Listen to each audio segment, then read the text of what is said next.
Hi Libra and Libra Rising, here is your horoscope for May 2025. I'm Astrologer Joseph Anthony. All right, we get a little break this month. I did say at the beginning of 2025 that the first 4 months of 2025 were going to be a little challenging, some heavy energy. But fortunately in May, June, July, these months seem to be much more easier with the energy flow. I'm not saying it's perfect, but this month begins a trend for many of you having to do with relationships. And the main reason for that is because Venus, your ruler, is in Aries, is back in Aries after its long retrograde period. And it's also being joined by Neptune right here in the 7th house of relationships. Mercury is also moving forward through the 7th house of relationships. So the theme of relationships is absolutely amplified this month. Now, it probably started the second half of April and now goes into this month. So the theme of relationships is absolutely front and center this month. And this means partnerships. This could mean friendships. This could mean acquaintances, lovers, whatever. It could even include enemies because the 7th house just represents the other person. And it's up to you in your own life how that individual is incorporated into your life. So the sun is making its way through Taurus as it normally does this time of the year. This is the 8th house, which has to do with shared resources. It has to do with the depths of your psyche. It has to do with a transformation. And so many of you are changing your minds about something, whether it's about your financial endeavors, whether it's about your own belief systems and how you view the world. This is what's changing for many of you, okay? So you could see that also. We have a couple of favorable things still going on. Jupiter is still in Gemini, which favors you because it's an air sign like yours. And it's in the 9th house of higher learning, travel, and exploration. So this is a great month for all of that. So if you're deciding to take a trip or wanting to learn something new or an understanding of something new, this is definitely the month to do that in, okay? So this reading is for anyone who has a rising sign in Libra or a sun sign in Libra.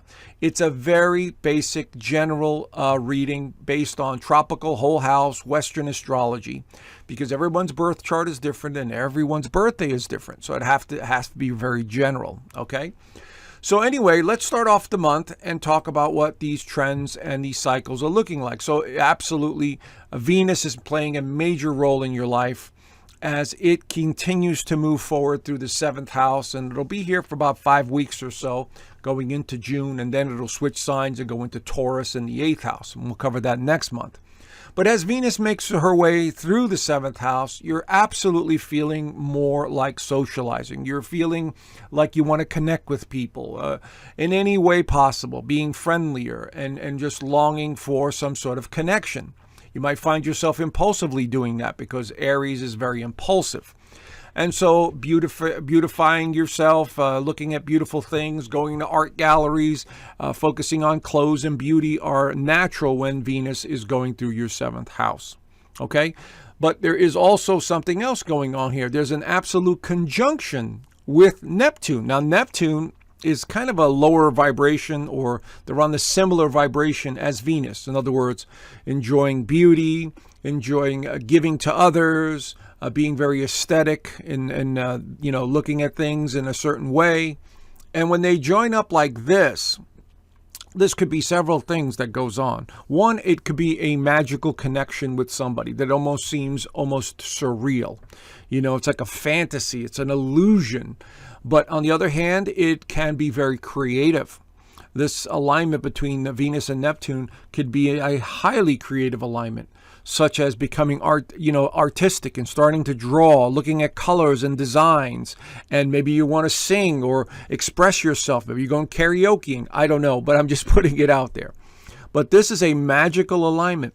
The other thing that it could represent, because Neptune represents religion and spirituality, is you might meet somebody that really is very profound in your life. In other words, a healer, teacher, or a religious leader of some kind that you really turn to and you're mystified by their abilities and their sense of information that they're providing with you. You see?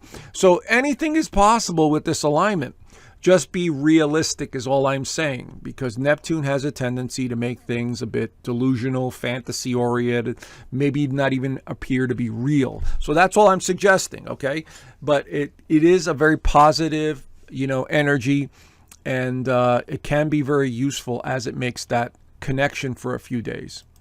Now, Pluto goes retrograde in Aquarius on the 4th, right here in the 5th house of creativity, love. This is children, speculation. But Pluto going retrograde is not usually a big deal because it'll go retrograde for 5.5 to 6 months, almost half the year. It's in retrograde mode. This is just a very subtle underlying psychological feeling when Pluto goes retrograde. And it's just like, there's a foundation there. There's some energy there that's lingering. That's what it feels like. Now, in the 5th house, it could be projects from the past that resurface, people that you've loved from the past that resurface. It could be dealing with children issues. Maybe one of your kids, if you have kids, comes to you and needs help with something. And it's problem solving. So Pluto in Aquarius is going to be problem solving for the next 5.5 months. Not necessarily a bad thing. It's just a review process. And you're going to notice that trend as your life unfolds over the next 5 months. So I wouldn't see this as anything negative in a sense. It's just something that's there, that's lingering in the background.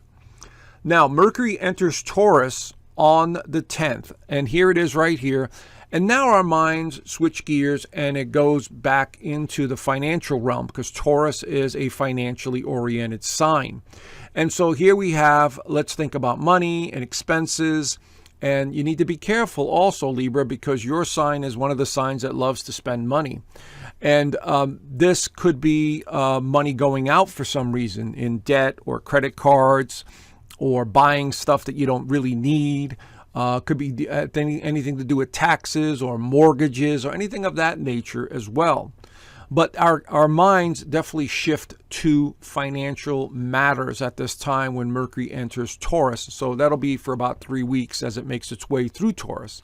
But Mercury in Taurus is also asking us to slow down and enjoy ourselves a little bit more. And what I mean by that is, going out gardening or enjoying nature or having a wonderful meal. It's getting back to the basics is what I'm getting at. So this is going to be very important for the next couple of weeks after that. Now, the full moon in Scorpio, unfortunately, continues the trend of money or finance or investments because Scorpio is the other sign for finance. And it happens to be in the 2nd house of income and finance. So we're looking at things pertaining to money matters. And Uranus is very closely aligned to this sun, and it's opposing the moon. It'll be at 22 degrees. So wherever that is in your actual birth chart, that's the area you want to look at. So this opposition, what it does is it focuses our attention on finances of all kinds, whether it's investments, whether you're paying for your child's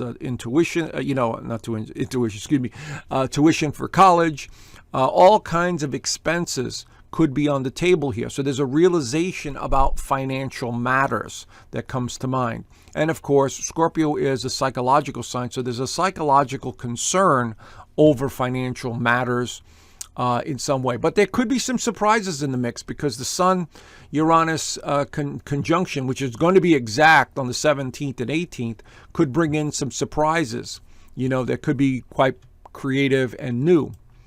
Here is the Sun conjuncting Uranus exactly on the 17th right here.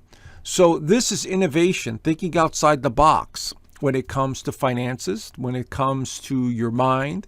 This is very good for premonition ability, going deep and discovering something new that you need to transcend or no longer is a part of you. So this is all about new energy, and it's in the 8th house. So it's about thinking about your psyche and your well-being and how you need to transform those areas of your life. And so this is thinking outside the box in a big way. So this is no need to concern or worry about money. Just think outside the box and make some moves to get you in the right direction. Now, the Sun enters Gemini on the 20th, and now we have all this Gemini energy coming in, which is very favorable for Libra Sun, Libra Rising. In the 9th house, it is absolutely about traveling, exploring, venturing out, learning, having more fun, being more playful. This is all part of the sun going through the ninth house. And so I would say enjoy yourself because it's very favorable. Now, in between all of that, Saturn enters Aries as well on the 24th and 25th. Now, Saturn is a little bit different than Neptune. Saturn in the 7th house could bring in a serious relationship or a serious person in your life or someone that is going to help you focus your energy in some way. Or it can bring in somebody very restrictive. So you need to be very careful of this, okay?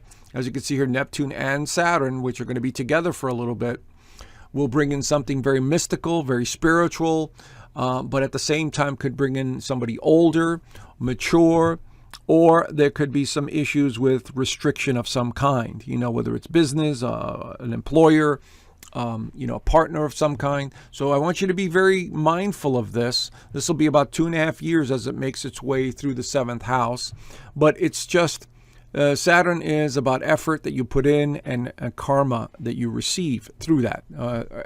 Anything about Saturn is restrictive at the beginning, and then towards the end, it's like, okay, you put the hard work in, let's make it happen, and we'll grant you what you want. But Saturn is that way. So maybe there's a relationship you need to work on in order to better it, as Saturn makes its way through the 7th. Mercury enters Gemini, and again, we're amplifying that Gemini energy in the 9th house. It's all about playfulness. It's all about adventure. It's all about excitement. It's all about communication. It's all about writing.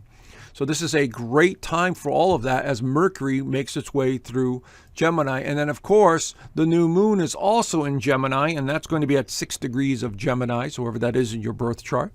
This is full of communication, tons of communication. Your mind may be scattering and it's all over the board and you have all kinds of ideas. But the one thing that I do want to suggest that this alignment is also very good for premonitions because it's the 9th house of higher vision.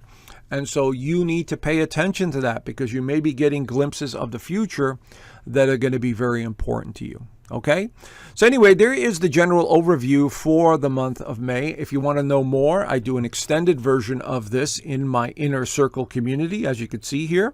I do the weekly astrology as well. Many of the members really do enjoy that video every week. And of course, we get on the Zoom calls every Sunday and we interact, and members send me their charts and I look them over for them. They have questions for me. I provide a lot of information and guidance of what's going to happen. And so it seems to be a really fun community. So consider joining. There's a free 7-day trial, so you've got nothing to lose. Go in there, check it out. And by the way, there's also a 6-module course on astrology in there. So anyway, I left the link down below. Have a great month, and I look forward to talking to you soon. Bye for now.